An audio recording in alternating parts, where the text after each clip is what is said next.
ഇന്നത്തെ ക്ലാസ് എന്തൊക്കെയാണെന്ന് നമുക്കൊന്ന് നോക്കാം. ആദ്യം കാലിൻ്റെ ഡിസ്റ്റൻസാണ് ഞാൻ പറഞ്ഞിട്ടുണ്ടായിരുന്നത്. നോക്കിക്കോളൂ, ഈ ഒരു ഡിസ്റ്റൻസിൽ ഇത്ര അകലെ നിൽക്കണം. എന്നിട്ട് 1 2 3 4 മനസ്സിലായിട്ടുണ്ടാവുന്നിരിക്കണം.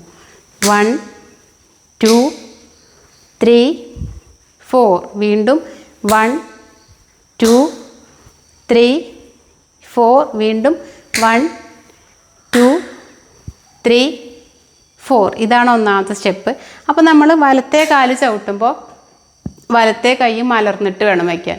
അപ്പം മലർന്നി വെച്ച കൈ പിന്നെ ആ 4 സ്റ്റെപ്പ് കഴിയുന്നവരെ കൈ മലർന്നിട്ട് തന്നെയാണ്. പിന്നെ ഓരോ കൈയും ചവിട്ടുന്ന ഓരോ സ്റ്റെപ്പും കയ്യിലേക്ക് എത്തണം. 1 2 3 4. ഇതാണ് ആദ്യത്തെ 4 ചുവടുകൾ. സെക്കൻഡ് സ്റ്റെപ്പ് സൈഡിലേക്കായിരിക്കും, അതായത് ഇങ്ങനെ വരും. 1 2 3 4 5 6 7 8. കൈയിൻ്റെ മൂവ്മെൻറ്റ്സും കാലിൻ്റെയും ഒക്കെ ശ്രദ്ധിച്ചോളൂ.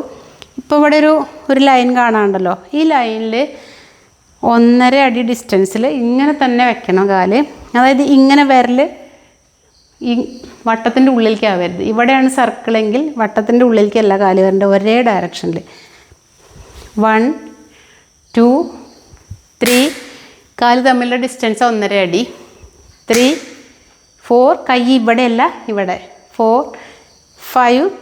പുറകിൽ കുത്തുമ്പോൾ മിക്ക സ്റ്റെപ്സിനും കൈ കമിഴ്ന്നിട്ടായിരിക്കും.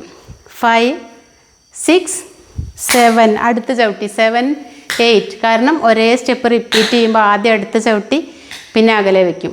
ഇനി ഇത്രയും സ്റ്റെപ്സ് നമ്മൾ ലെഫ്റ്റിലേക്ക് കളിക്കും. അപ്പോൾ ഇനി ലെഫ്റ്റിലേക്കാണ് നമ്മൾ മൂവ് ചെയ്യുക. 1 2 3 4 5 6 7 8.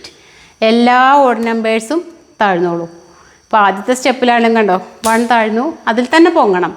1 2 3 പൊങ്ങി 4. അപ്പോൾ താഴ്ന്ന സ്റ്റെപ്പിൽ തന്നെ പൊങ്ങണം.